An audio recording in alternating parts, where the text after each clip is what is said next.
Good morning. I hope you're all staying safe and healthy. Welcome to the Voices of Sustainability virtual fireside chat series. I am Steve Varley, leader of EY's delegation at COP28 and global senior advisor. The Zayed Sustainability Prize was established in 2008 as United Arab Emirates' pioneering global award for recognizing organizations and high schools for their sustainable, innovative, and humanitarian solutions. Today, the prize counts 15 years of global impact, with 378 million people around the world benefiting from its winners' solutions across the categories of health, food, energy, water, climate action, and global high schools. In today's episode, we have the unique opportunity to talk with this year's Zayed Sustainability Prize winners from health, food, energy, water, and the climate action categories at the COP28 UAE Prize Pavilion. We have in our panel today Angela Homsi, Ignite Power Energy winner, Philippe Dereau, CEO and co-founder of OEV, water winners, Caroline Sloopweg, Kelp Blue, climate action. We hope to be joined by Tutuk Otomo Noradi, Dr. Share, health winner. Unfortunately, he's delayed at the moment. And our good friend Ahmed Sonani, who has won the prize for food. Unfortunately, can't be with us. He's fallen ill overnight. But we're delighted to have at least 3 of our panelists with us today. And I'm excited to hear your insights on this session titled Celebrating Sustainable Success, Turning Vision into Reality. Now, you all come from successful SMEs and NGOs that have had the opportunity to turn innovative ideas into solutions that work. How to do this effectively and scale your groundbreaking solutions so they make a meaningful impact on communities is the focus of today's episode. Firstly, let me start by congratulating you. I can imagine that the news is still sinking in since the awards ceremony was only recently. And I also understand there's been an increase in the size of the prize that you've all won, from $600,000 to $1 million each. Wow, quite a start, quite a start. Already you've nearly doubled the value, in a way, already. Let me start with you, Angela, very easy start to this. So the awards ceremony was only recently. I'm sure your family, your friends, your loved ones were very proud of you. How did it feel to you to be in the session, to learn that you've become a winner? Bring that alive for us, everyone here today at COP28, and everybody listening in. Thank you so much, and thanks for having me today. Look, not only are we extremely proud of having been selecting a winner, but it's mostly for us, like our whole team has been working on what we're doing here for the last 8 years. It's hard work, as you can imagine. And so having such recognition here in the UAE, knowing that we've been as well in the UAE for quite a few years ourselves, from Sheikh Mohammed bin Zayed, His Highness the President of the UAE, was an absolutely amazing leader as well in terms of bringing forward-thinking solutions at global scales himself, and being recognized there on that stage was just an absolutely amazing moment for all of our team, for all of us at Ignite, and for all of the friends and partners that have been working with us over the last 8 years. So we're very grateful for it. And Caroline, for all of the team at Kelp Blue, the work that you've put in over the years, and then the accolade and this prize, and then the funding. What does it mean to your organization? It means quite a bit. What it basically means is an enormous amount of recognition for what we are doing, but also recognition for the ocean. So I think that is something that doesn't get a lot of attention. A lot of people know about sustainability and impact on land and in energy, but having the prize now be awarded to Kelp Blue, we're passionate about the ocean, and that really does need more attention. So for us, it's extremely meaningful because hopefully with this, we can highlight the oceans, and more ideas, more startups, more focus will go towards the ocean. So it means a lot. And let me move from ocean to water and OEV. Philippe, for your organization, and you especially being the co-founder, what does the prize money enable you to do? Yeah, same. It's so nice, and I'm thinking about all our frontliners, who are working every day in the slum areas where we are working. And I think everyone was so proud. We got so many messages from, Bangladesh, the Philippines, our team in France. And it's really a pride after 15 years of operation in the complexity of slum context, and to be recognized as a game changer in this, the word of Sheikh Zayed when I got the prize, they say we are really inspired by your approach. I was so, I was so touched with that. It was very nice. Well, I like that. The impression I've got is that the impact on your teams and everyone that's worked together on the project has been huge. But also, you mentioned several countries there, Philippe. So this has been a global impact as well. So you mentioned Bangladesh. For your colleagues and friends in Bangladesh, what does this prize mean to them? Yeah, it's very meaningful, and we got many messages full of joy, pride also for the work they are doing, and it will also help us to open new countries. So it's also something very, very important, very concretely. We are looking. We're making a feasibility study in Kenya. Now we know that we can move on with that. So that's really huge. That's great. So now let's talk about Ignite Power. So Angela, Ignite Power's journey embodies progress, sustainability, and inclusivity. Could you provide an illustration for us all of your vision for enhancing global opportunities and quality of life through your commitment to essential services becoming a reality? So at Ignite, we provide what we call life-enabling infrastructure to the base of the pyramid across Africa. We're in 10 countries. We serve already 2.5 million people with basic access to power. People that never had light before in their home, either by lighting a candle or burning some very dangerous fossil fuels, which gets people sick, which creates fires and carbon emissions as well. Replace that with solar power systems that help them get access to power. That brings them as well to be able to have access to water irrigation, to solar-based irrigation, which is a very big life-enabling solution for smallholder farmers to be able to have a more productive use of their land.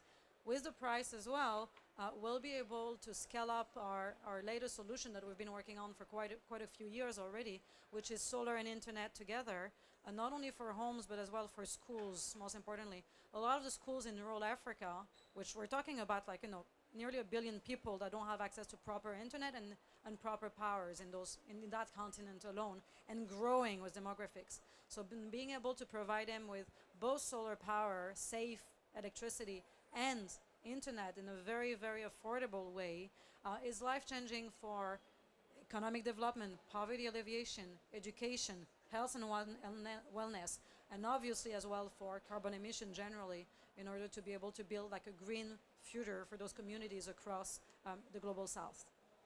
That's a wonderful double play, isn't it, of solar and internet access for a potential market of 1 billion people. That's so transformational. Caroline, let me bring you in here. So why don't you explain to everybody listening the concept behind Kelp Blue, and then bring it alive for us. What are the current projects you're working on? What's happening tomorrow when you get back to the office? So Kelp Blue cultivates seaweed, and we cultivate giant kelp, which happens to be the largest seaweed on the planet. And most people think seaweed is that irritating stuff that you find on the beach that smells. That is absolutely not the case. It is absolutely a fantastic, fantastic organism. Because when you have a kelp forest, you have an enormous amount of biodiversity and marine biodiversity. So we plant kelp forests, and what we do, because the kelp grows so tall, we harvest only the canopy. So we're basically ocean lawnmowers. From the snippings, that's what we create our products from. And our first product is called a biostimulant. And what a biostimulant does is it helps fortify crops. So we're producing this for farmers. If farmers use biostimulant, their yield increases, the soil health increases, but it also allows them to reduce their reliance on chemical fertilizers. Less chemical fertilizers means cleaner runoff, which means cleaner oceans. So we're having the blue help the green. Where we are right now, we're in Namibia. It's our first farm. We're also operating in New Zealand. And what we'll be doing and what this will mean for us is that we will be accelerating the research that we do into what else seaweed can be used for.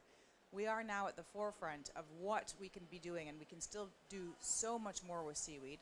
So we really want to uncover all of the other properties that are in seaweed that can be used in other industries. Think of biopackaging, think of seaweed in textiles, think of seaweed in cosmetics, think of seaweed in pharma. So that is what we will be doing immediately when I get home, after I celebrate with the whole team.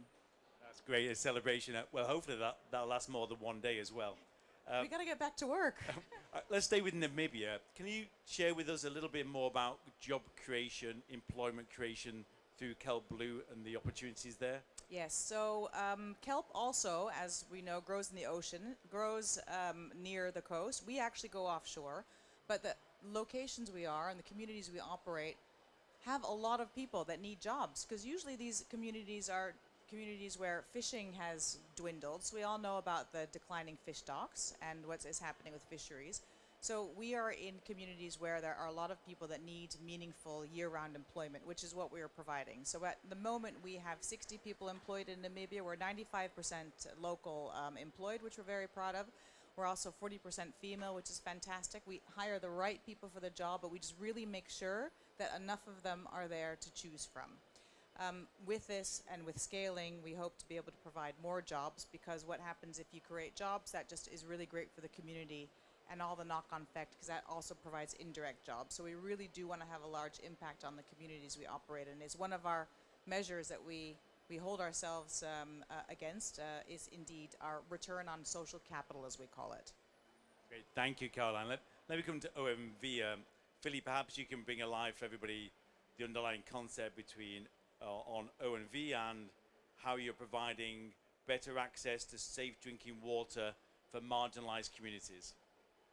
So for us, the issue is like you have a little tap, you know, $1, and to have a tap at home, it's such a big issue in slum areas.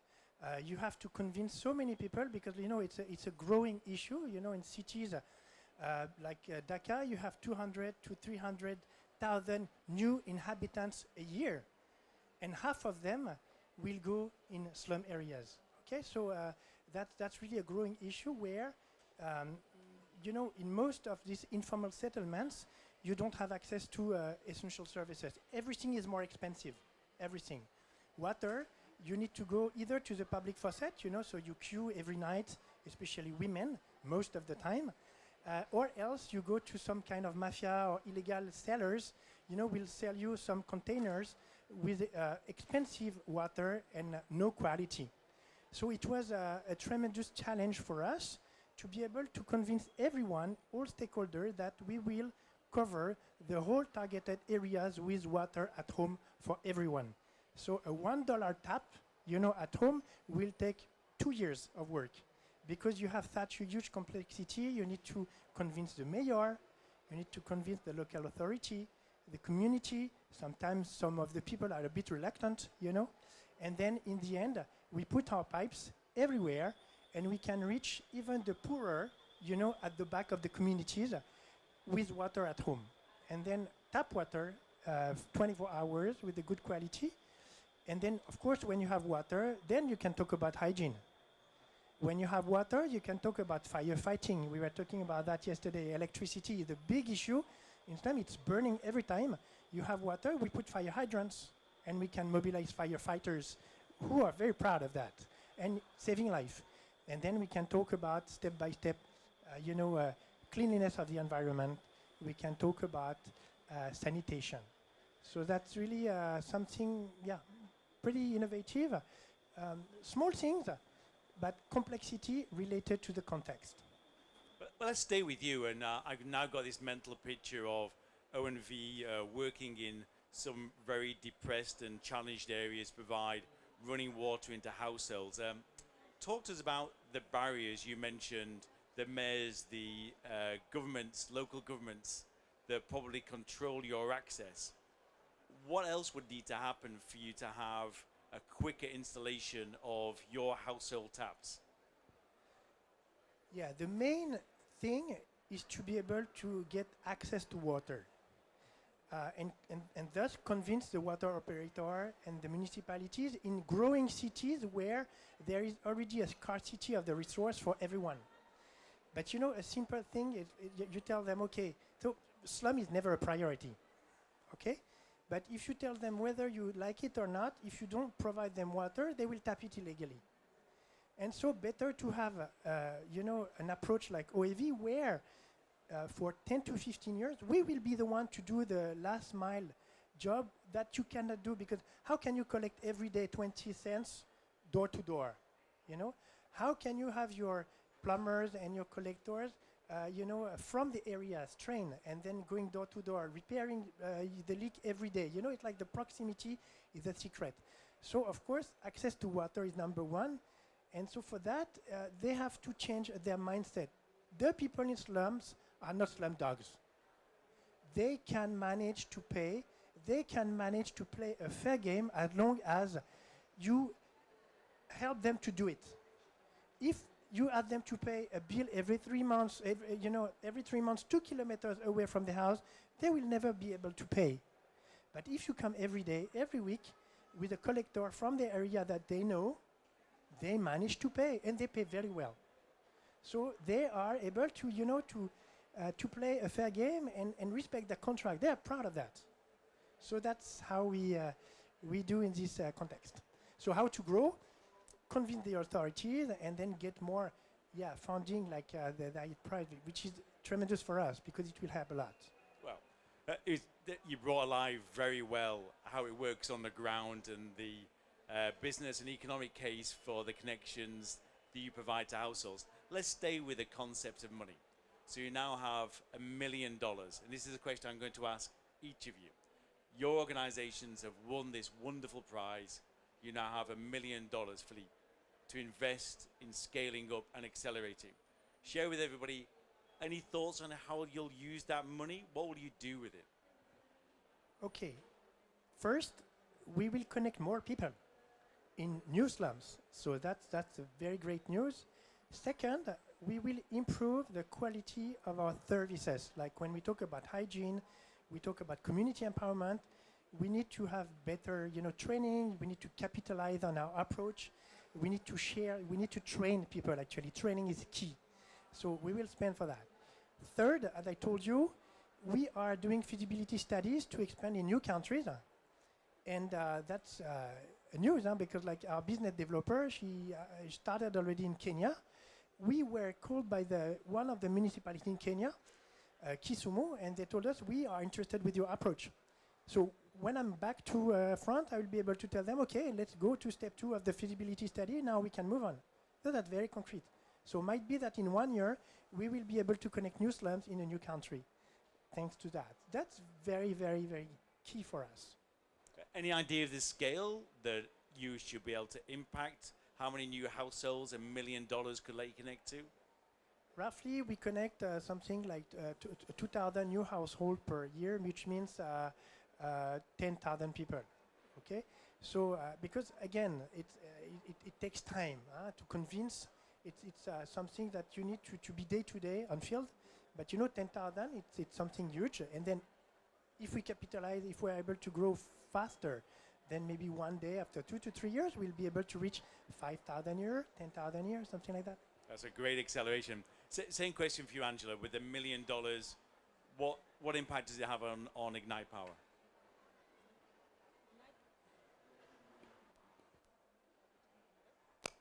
Stop working. Here you go. Ignite Power.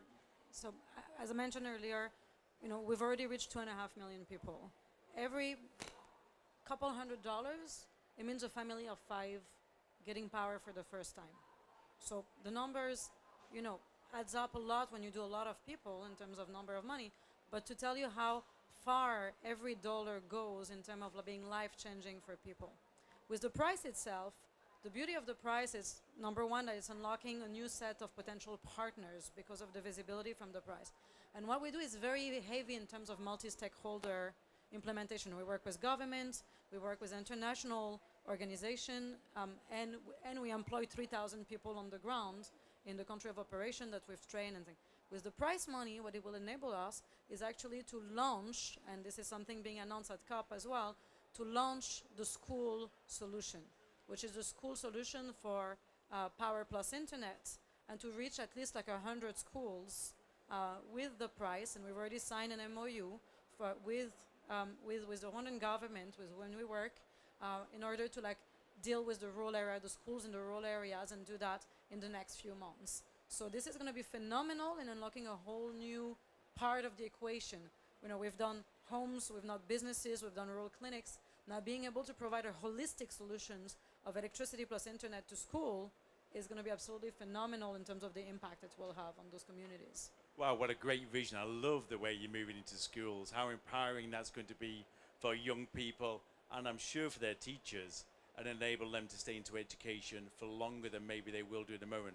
Now, we've now been joined by another prize winner from a few days ago, Tutuk Otomo Naradi, from the winner from Dr. Share, the health winner. So welcome to our panel. I'll give you just a few seconds to relax, but I wondered if you'd like to share with everybody the underlying concepts behind Dr. Share. Tell us about your organization and tell us how proud you were to be one of the prize winners. Tutuk. Yeah, thank you. Sorry for being late. I just from Indonesian Pavilion. Yeah, Dr. Share is a non-profit organization from Indonesia. It's basically a local non-profit organization that focusing on providing healthcare access and humanitarian aid for underprivileged people, community in remote area in Indonesia. Because in Indonesia there are 17,000 islands here. And a lot of people in the remote islands, they cannot access proper healthcare.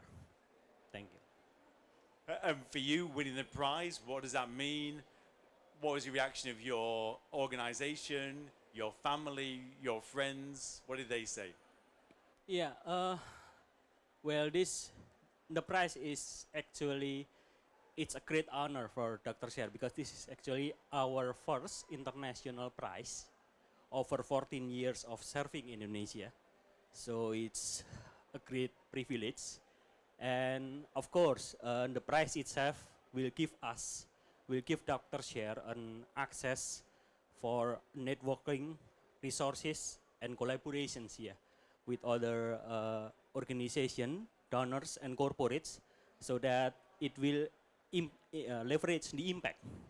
We will use the prize for the utilization of the new floating hospital next year that will serve 12,000 people every year in the remote area in Indonesia. Wow, that's a great vision to have. We are still talking about the money and the prize money. I think I've got Caroline. Last to hear from you on Kelp Blue, the $1 million, what impact will that have? How much scaling and acceleration can you deliver with the $1 million? It's an interesting question for me because we've been so careful with our money over the past 3 years that to be given 1 million to think about, it's quite daunting because you have to turn over every penny that you spend. But what we will be using it for is to accelerate our research and development into what other products we can take out of seaweed and help accelerate the shift to sustainability in many environmentally unfriendly industries. That's number one. Number two, there's still a lot of data and science, and there's still a lot of gaps in everything when it comes to seaweed. So this will help us plug some of those research gaps. So the research that we'll be doing with this money will be completely open sourced and everyone will be able to access it. So we really also want to use the money to help accelerate deeper knowledge and understanding of kelp. And then lastly, we'll also be using it to accelerate our knowledge building and capacity program that we have.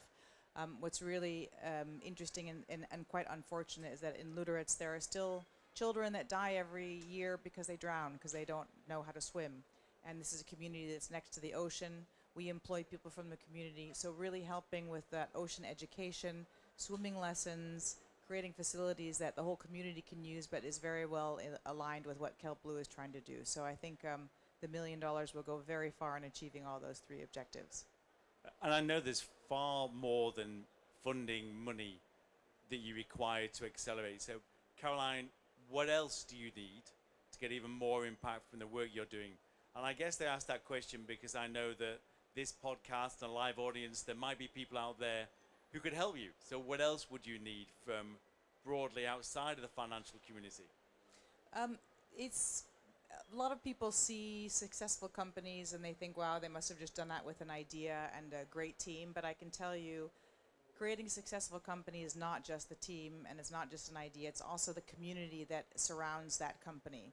So it really is an ecosystem that helps propel certainly climate impact and planet impact companies. And I think what I would encourage everyone to do is, well, what I need, but I think what I want to encourage everyone else to do is apply for prizes like this, for the Zayed Sustainability Prize, because that already increases the profile. A lot of it is profile, a lot of it is awareness.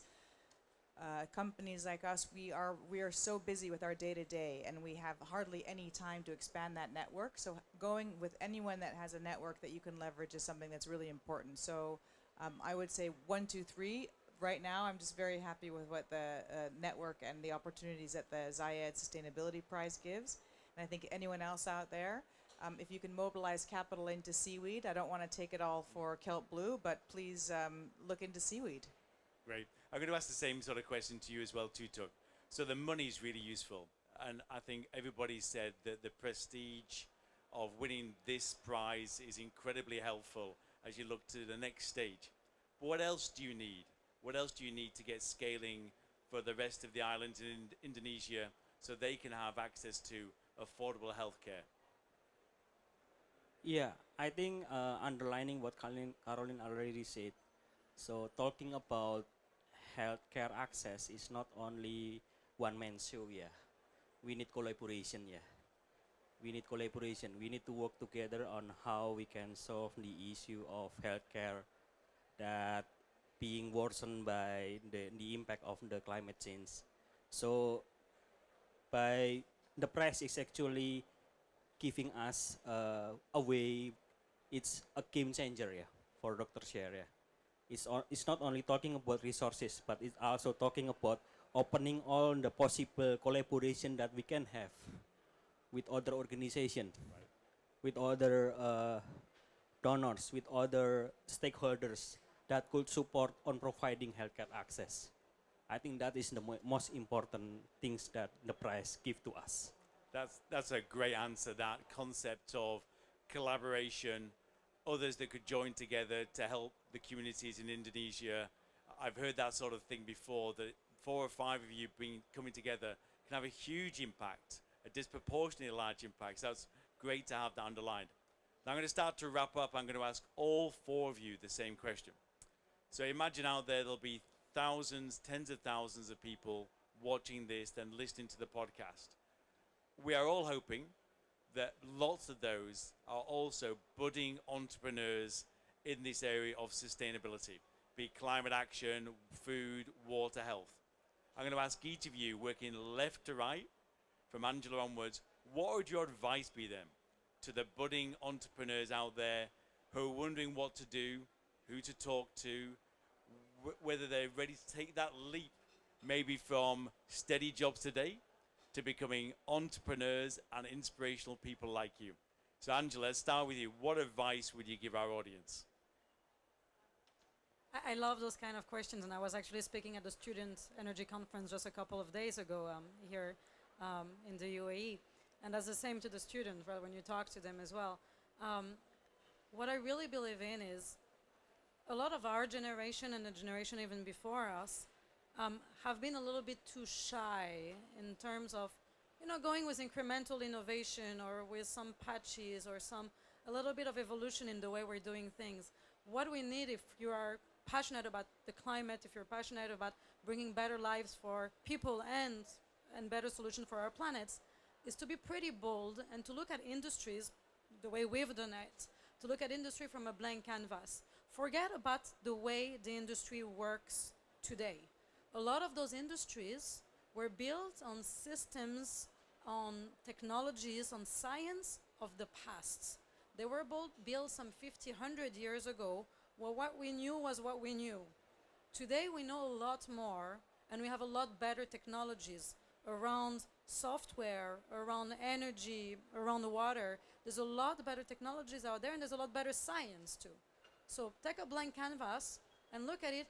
What would I do if there was nothing there today and I had to build it up? And then find all the partners that you need, because you'll need a lot of them to make it a reality. But it's really like, be a bit uncompromising. Don't try to solve just on the edges. Really innovate. I love the idea, Angela, of discarding the past, just looking forward, realizing that you probably don't bother reinventing, just innovate from now onwards. I love that.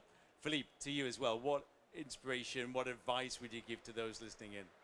I think that the fight for justice is an emergency now, and I think that I see with my kids also, it's very meaningful for them. So I'm telling them, don't be shy. Of course, it's complex. It takes time. Start with the needs of the one. I mean, from your future beneficiaries. Really start from the roots, from the from what you see. Don't put your own vision, your own things. Try to see where are really the problems, and then be perseverant. I think you were talking about that, but it's a day-to-day struggle. Don't underestimate that. And so my last message is that it's really a collective work. Meaning to say, being a co-founder, having the idea or something like that, it's very interesting, important, but most important is the implementation, and keep the deep meaning of what we are doing. So that would be my message for the new generation. Thank you, Philippe. Caroline. Yes, I think it's building on what Angela said, which is so true. Don't look back. Don't base yourself on legacy systems. There is a whole new world out there. And think big. We need bold ideas, and absolutely do not be afraid to fail. That is so important, because what's the worst that can happen? It doesn't work. But guess what? You've learned so much on the way, and you never know what is going to happen next. You never know what you're going to use those learnings for in the future. So think big and absolutely go for it. Don't be comfortable. Don't be happy with being 60% happy. Go for trying to be 80 and 100% happy. I love the idea of being 100% happy. I try and do that a lot. Tutuk, please, your advice to inspire people listening in. Yeah, step up from your comfort zone, yeah, and start looking around you, because a lot of people around you probably need your help, and you have resources and capacity to support them. Because in the end, you will live with your ecosystem. You will live with the community around you. You are not living alone in this world. So I think that is what I can what I can share in this moment. Thank you. Well, I'd like to close out by thanking each of you, Angela, Philippe, Caroline, Tutuk. I found it very inspiring talking to you, listening to you. It's been a real privilege for me. I'm sure the audience here in the room feels the same. And the thousands and tens of thousands of people that I know will listen to the podcast and watch this play out. Congratulations again for winning your $1 million prize from the Zayed Sustainability Foundation. This is a wonderful week, a wonderful few days. You have our full support moving forward. I can't wait to see what you do next. Congratulations again, and thank you for the opportunity to talk to you. Thank you very much. Thank you.